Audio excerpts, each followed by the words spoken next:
Since 2017, the Italian Wine Podcast has exploded and expects to hit 6 million listens by the end of July 2023. We're celebrating this success by recognizing those who have shared the journey with us and giving them the opportunity to contribute to the ongoing success of the shows. By buying a paper copy of the Italian Wine Unplugged 2.0 or making a donation to help the ongoing running costs, members of the international Italian wine community will be given the chance to nominate future guests and even enter a prize draw to have lunch with Stevie Kim and Professor Attilio Scienza. To find out more, visit us at italianwinepodcast.com. Chin chin!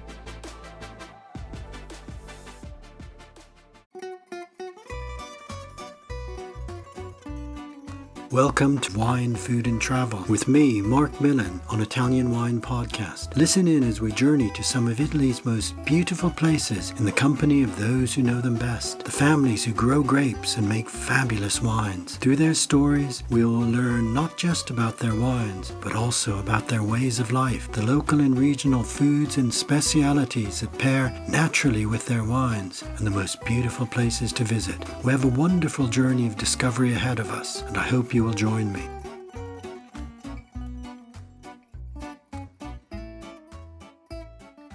Welcome to Wine, Food and Travel with me, Marc Millon, on Italian Wine Podcast.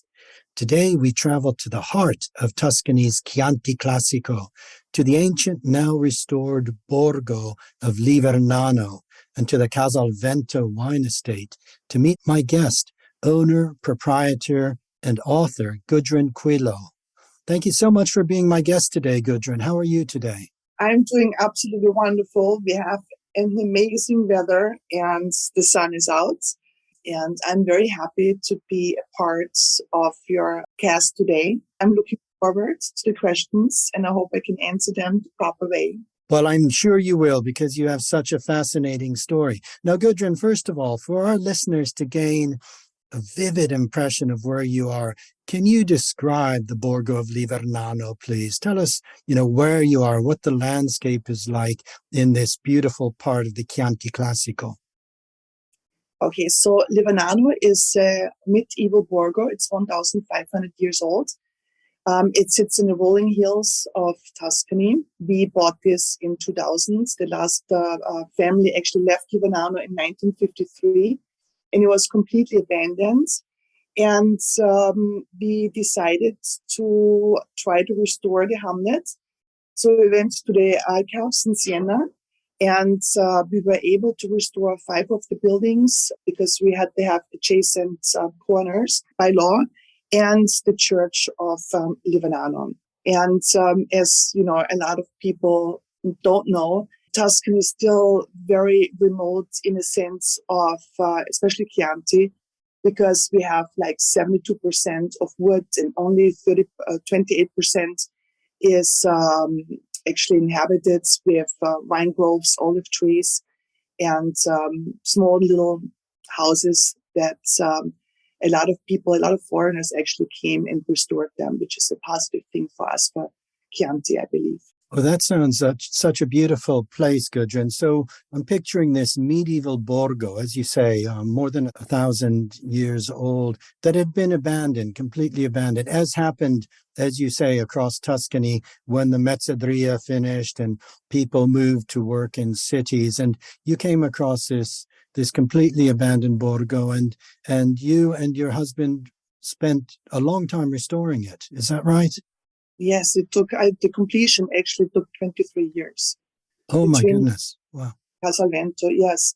I mean, we were very much inclined of using local masons, and the facility really looks as it was, 1,500 years old, but with modern amenities. And we now host, guests. It's only for guests. We have a chef on the property. And our wineries are organic, so also Livernano has to serve organic foods. On Casalvento, we have 2 acres of vegetable gardens and truffle trees. So everything is like, we are completely self-contained except, poetry and things like that we have to get. Sure. It sounds absolutely amazing. Now, Gudrun, I'm curious, tell me your own story. You didn't ever expect to necessarily be living in Tuscany and running a wine estate and a hospitality business as you're doing now. Tell me your background and how all of this happened. Well, so I married my husband some 25 years ago. He was the firstborn of Italian immigrants in the Bronx, and very poor when he grew up. He was the second youngest of 7 children, and actually got his first pair of shoes when he went to the Navy. And he always promised himself he would make it from the rag to the riches. He would go and buy himself a property in Italy. His family came from Naples and Benevento, and our initial idea was actually to buy something in Capri. And unfortunately, the deal did not go through. And Bob made his money in the car industry, was one of the largest Toyota dealers, and was the first one who had the first Lexus dealership in the States. And also many other dealerships. And Lee Iacocca was his friend. And they came to visit him in Tuscany and fell in love with the area. And we bought a house in the heart of Chianti very fast in 1 week. And we had no idea that the property came with Chianti Classico rights. We found that out 6 months into the process of restoring our home here. And at that time, we were still able to sell the rights to different estates, but then you would not be able to later on make or, build a winery and vineyards. And so we decided that we're going to go and make our own wines in our own vineyards. And we started in 1997 when we purchased Casalvento. In 2000, the excavation work was done and the first plants were planted. And 2004 was our first vintage. And through the process, we decided that we would like to have something else that is adjacent, and Livernano was coming up for sale. And we took that opportunity and bought Livernano. So Livernano and Casalvento are actually adjacent to each other, but we cannot go directly to it. So you have to drive around one mountain to enter the second mountain to Livernano. Oh, I see. So they're actually separate estates, but yes. I know that area around Radda in Chianti, and the hills are very steep, and you do have to go a long way sometimes to go very, very close to somewhere very close. But an absolutely beautiful area, and of course an area that is the source of some of the greatest Chianti Classico wines that are produced. Yes, absolutely. Now, because of the climate changes, the Chianti Classico is basically from 200 meters to 650 meters. So Casalvento is one of the highest properties with 650 meters, and Livernano is 450 to 500 meters high. And as you said before, yes, most of the areas, the hamlets, are really very far apart. And when you go to Casalvento, to Livernano, you actually have to ride for 6 kilometers on a Strada Bianca, on an unpaved road that connects Radda to Siena. And customers are always like, oh my God, I hope they made the right decision. And then when they arrive, they have a saying there, per astra ad astra. It's a Latin phrase that says, with the difficulties to the stars. And when they come up the hill and the gate opens up and you have the roads going up the hill and the cypress trees following you up there to the top of the mountain, and then you enter the hamlet, it's just like you forget every worries and you're just happy to be there. And the funny thing is that most of our customers, when they make the reservations, they always tell the receptionist what they can do around the area, what places they should visit. But when they arrive in Livernano, they don't want to leave. We have an amazing chef there and a great team that takes care of the customers. And they're going back in time. They forget the hectic of their daily lives and just enjoy themselves at the pool or take some poesy walks around Livernano, seize the day. It sounds absolutely idyllic. And also, as you mentioned, climate change, I'm sure that altitude also helps keep things a little bit cooler in these hot summers that we've had in recent years. Absolutely, absolutely, especially in Casalvento. Casalvento then was the first property that you and your husband bought. Is that correct? That's correct. And you began then really very early on into the project to make your own wines, and you're making an Yeah. extensive range of wines. You're making Chianti Classico Riserva, Chianti Classico Gran Selezione, and also some super Tuscan wines. Tell us about your wines. And did you ever envisage being a winemaker? And is this really a dream? No, we hired an enologist and agronomist, and with them together, the process was so intriguing of the planting part, choosing the right rootstocks, and then seeing them growing. And they're right in front of my house. The cover of the book actually is the view of my house. And I was much younger than my husband, and wine was always his passion. He was with the Chaîne de Route du Sur. He was the Bailly on the east coast of the United States and in the Caribbean, which is one of the oldest gourmet societies in the world.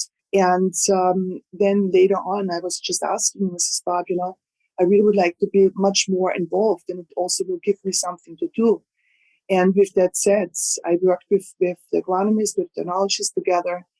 And my husband's saying was always, in his day of age, he doesn't buy green bananas anymore. Everything has to be perfect. So we really put a lot of effort, time, expertise into the wineries, into our vineyards. And, you have to blend 80% Sangiovese because it's the minimum of amount that we have to have. For Chianti Classico, because you have to go after the rules of the Chianti Classico consortium. And then 20% you are able to use grapes that we have on the property growing. So Casalvento has, as I said, Sangiovese, we have Cabernet, we have Merlot, and we also have Alicante. So this grape we use for just to enhance the color because of being organic. And Livernano is Cabernet, Merlot, Sangiovese, and also we have a white wine. So we have blended Chardonnay, Sauvignon Blanc, and Gewürztraminer. Well, it's quite an extensive range of grape varieties and an impressive selection of wines that you're making. Yes, and quite honestly, the first vintage, 2004, we went to the Gambero Rosso and to El Boro to, submit our wines. And when they were tasting our wines, they did not believe that the wine was actually made in Tuscany. So they told us to come back next year again and with the same product. And they did. And then from that moment on, our ratings exceeded everything that we ever thought. I mean, we are always over 90%. The Gran Selezione from Livernano, the first vintage that we made, was chosen as best wine of Gran Selection of Tuscany. And we decided that we only make the wine if the year is good. If the year is not good, we don't make the wine. We send the juice up to Modena, and they make balsamic vinegar for us that we use at the hotel. Yeah. The Gran Selezione, of course, being the top of the Chianti Classico pyramid for wines from a single estate of the very, very highest quality, longer aging discipline as well. So yes. That's a real achievement. Now, on top of the Casalvento winery, you restored the Borgo di Livernano, as you said, which is now a hospitality complex, which we'll talk about in a minute. But I guess all of this, the learning about wine, making wine, restoring the Borgo, all of this was grist to the mill for you as a writer. Did you always want to be a writer? Did you have the intention of writing a novel out of your experiences? I am a dreamer, and I have so many things that always go through my head. And I write every single day, but not a novel. I write short stories. I write love stories or things for my friends when they have anniversaries and things like that. But writing a book came to it because there's a sad part to this whole thing. My husband became very ill, and he was diagnosed in a long time ago with dementia, and then it turned into Alzheimer, and then he had Parkinson's disease. So when people know that your spouse is ill, and especially people who are in my situation, it is very difficult because those people become different people, and they don't know themselves anymore. So he became in a part of early on where he was not allowing people in the house and being a caretaker and being there 24/7. I honestly didn't know what to do with my time. And I was talking to my mother, and my mother said, Gudrun, why don't you just go and write a novel? So I was like, this is crazy. She says, you are good, and I come from a family that has very much artistic background. I also have a grandmother who was a novelist, but more in the Austrian part, in that area. And so I started to create this character, Erica, and living in New York, having the escalates of the high society, thinking she has everything. And then just before she is getting married, she finds out that she has had relatives in Italy and that she inherited properties. And then she had to come to Italy herself. And then she arrives, everything she could not imagine what or had no expectations. And then she came and saw. Are you enjoying this podcast? Don't forget to visit our YouTube channel, Mama Jumbo Shrimp, for fascinating videos covering Stevie Kim and her travels across Italy and beyond, meeting winemakers, eating local foods, and taking in the scenery. Now, back to the show.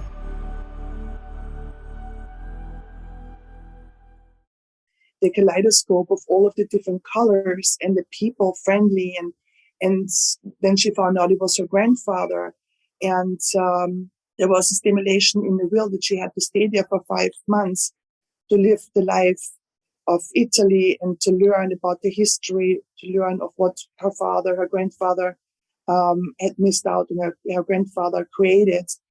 And so long and behold, she decided to stay there and became a completely different person. And I think this is when I realized, when I was writing, that after the 10th chapter, that I was not writing in the way of Erica anymore, that I became Erica.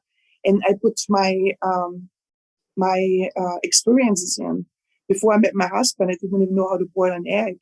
And now I love to cook. I learned to cook. I learned to smell the roses, to wake up in the morning, to take this area in, to breathe. And we have so many different places in 20 minutes riding in a car, and the scenery changes.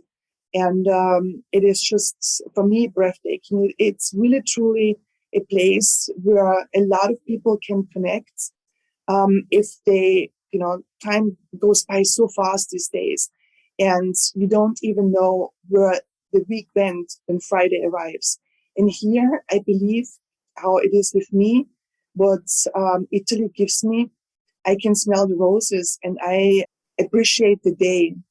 And I love waking up, and all of my employees, we are a V team, not an I team. We create everything together. And for me, this is my family. Well, that's a beautiful story to hear. I'm very sorry to hear the very sad story of your husband. But out of that sadness, you were able to create something very positive. And that love of and excitement of being in Italy comes through in your book, and that discovery of a new world where everything was different, where you're smelling things, tasting things. I'll just read a very tiny snippet from the book. Doris poured a glass of wine for Erica once she had made herself comfortable on the patio and invited Doris to join her for the meal. Doris, what wine is this? She asked. I brought up one of Signor Germoglio's favorites, Janus 2007. Erica swirled the glass and held it up to the light. The wine was a deep red color with the aroma of blackcurrant, a hint of wood, blackberry, and yes, that grassy, earthy smell. Tuscany is in this glass, thought Erica. How wonderful it must be to go home and open a bottle of our wine and have the genie of Tuscany come out of the bottle. Yeah. So that's very much what you yourself feel, what your character feels, but above all, what you felt when you came to Casalvento and also when you wrote the novel. Yeah.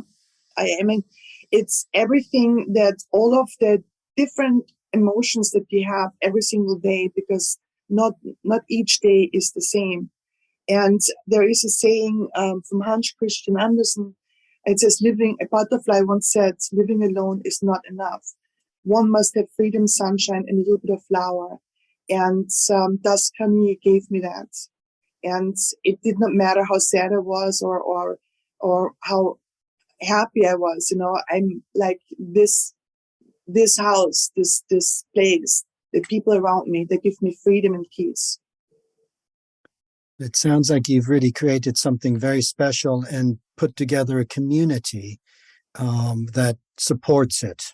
Absolutely. All of our employees have been with us from the beginning. Some of them came later, but none of them ever, left. And we have now a whole family living there. And the whole family is working. Robbie is now 11 years old, and we named him after my husband. Domenico is now 27. And Donato and Pasquale, Deborah, which is now Doris, has been with me for 23 years. It's like a mother and a sister at the same time. And all the workers in Livernano, the same thing. We are all together. We think together. We create our labels together. We taste our wines together. So now we don't even have an agronomist or an enologist anymore. Everything is done in-house. And for me, my vision was that I wanted to make or create a wine that when you really open the bottle, that it's not over oak, that you know where the wine is coming from. We are sitting on the Albarese stone, so it's fresh, the minerals that are there. And the grapes have such deep roots, and we don't irrigate.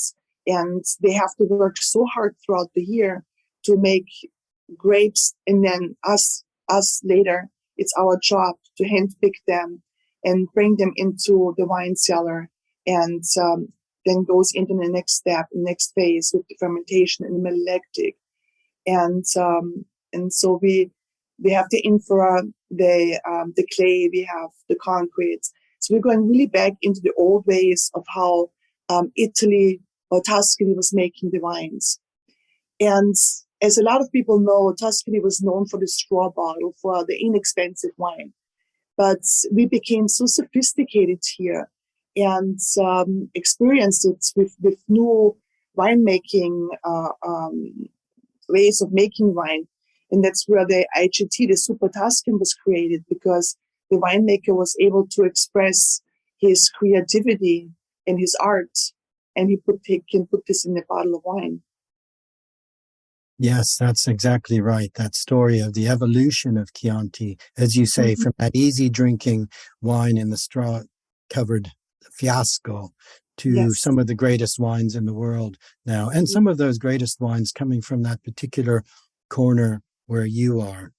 Yeah. Now, Gudrun, for our listeners who like to visit and travel, Livernano is a special place to come and actually stay. You gave a little picture of some of the things they can do, but tell us what you have for hospitality in the Borgo, what accommodation, and what people can do if they come visit you. Okay, so Livernano only has 12 suites, but can sleep 24 to 30 people. And everything is done inside with antiques. What people usually do when they come, they receive the welcome drink, they check in. As I said before, they can walk around with the poesy walks.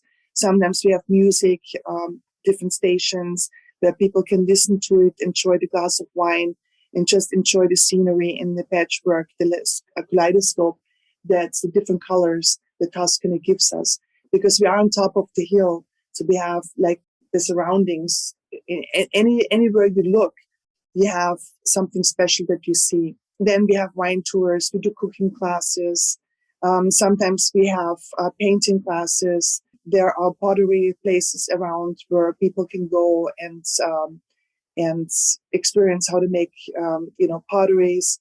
We have opera playing 2 times a year in Livernano, so where we completely transform the piazza where the people are, and it's the center of where the houses are around, and then we include the homes, the windows and things and everything. And when they start singing, they have the aria coming out in one window, and then, they continue on from the next, they come down. And it's just a very romantic, very tranquil atmosphere that you have. And it becomes very it sounds magical. It is. And men who don't think that they cry at the end, they cry because they're so taken by it. And and then, we have Siena nearby, which is a beautiful ancient Roman city. We have Florence to visit with the Uffizios, and all of this is also in my book. So it gives you a little bit. I wanted to have in the book a bit of the winemaking, a bit of Florence, a bit of the area, the trees, the flowers, the different grapes that are being grown. I have also recipes that are included at the end. And even with the winemaking part, it's not like a chewing gum that it makes you tired just reading it. It's very short, very simple, but it's something like when people want to go and travel to Tuscany, I think this is a book that is very well recommended to read. And I could not, and never in my mind, never even entered that I would immediately after the release on the 6th of June become a bestseller in Italian literature in the category. And the following publications became the new releases on Amazon in the categories of including romance literature and fiction, general Italy, travel guide, single woman's fiction, small town and world fiction, woman's adventure fiction, historical Italian fiction, and travel adventure fiction. And all in bestsellers. I was like, this is unreal. Amazing. So what I would say, Gudrun, for our listeners is that there are two ways to visit Livernano. They can actually come and stay with you and do all those wonderful things, or they can buy and read your book. Tell us who publishes it and where they can get it. Okay, I really am for a first-time novelist sending the book in. I was taken in immediately by Greenleaf Publishing House. And they are a hybrid company, and it's amazing how they work and what the network they have. Very easy to work with them. Book came out on time, actually a month earlier, because there was very little things that needed to be done with the editing part. So I guess I have my own style of writing, which is a little bit of a new breeze, I was told. And it's available on Amazon and available on any bookstores. If it's not there, you can ask for it and they will ship it to you or order it for you. You can go to GudrunCuillo.com to order the book. And of course, Livernano, you just put in www.livernano, Livernano.it. It takes you immediately to the website, shows you the rooms, the wines that we make, gives you the story and the background of Livernano. And the girl, Adriano, who does the bookings for the customers is amazing. So, yeah, it's a very, very easy way. And most people fly into Florence and then rent a car and drive out and see the countryside. Another airport to go in is Rome, and we are 2.5 hours driving from Rome. Okay, well, it's a beautiful area. I certainly know that, and a beautiful drive either way. Yes. Gudrun, you've described a project that for many is an absolute dream. I know there has been deep sadness, but the restoration of the Borgo, the making of your own wines, and writing a novel, you have been living a dream, even if, as I say, there were perhaps elements of nightmare through the sadness. I'd just like to congratulate you for everything you've achieved, for creating somewhere that sounds so personal and special, and also congratulate you for the book, which I've enjoyed. Thank you. And I'm working on my second one, so I'm really excited. I'm in. The story is, Erica will continue with some more intrigues, jealousy of neighboring estates when they come out with good wines. And it's a dream come true for me. I enjoy it. I love it. And I found a new passion in life, and I guess the wishful thinking. And I'm telling to everybody, everything is possible in life. You just have to believe in it, and you have to believe in yourself. Never forget to say thank you. Embrace the people who work for you. and give them back what they give you, and you create an incredible environment for yourself, and it makes you happy as well. Well, that's a very good thoughts to end our talk on. Gudrun, I've really enjoyed meeting you, talking to you, and I hope we can meet in person one day. I would love to visit Livernano myself. But in the meantime, good luck with this growing season. Good luck with your writing. And I hope you have a great day and a great summer, and we'll meet soon. Mark, thank you so much for having me. And it was amazing also to hear somebody else reading a part of my book. So thank you for that. It made me teary up. Oh, no, it was a pleasure for me. And please come to Livernano anytime. We are here. I'm here during the summer, the winter, of course. I have to go back to the United States. And yes, so thank you so much for having me on this interview. Thank you. I did too. Bye. Ciao. Bye. Listen to the Italian Wine Podcast wherever you get your podcasts. We're on SoundCloud, Apple Podcasts, Spotify, Himalaya FM, and more. Don't forget to subscribe and rate the show. If you enjoy listening, please consider donating through ItalianWinePodcast.com. Any amount helps cover equipment, production, and publication costs. Until next time, Cin Cin.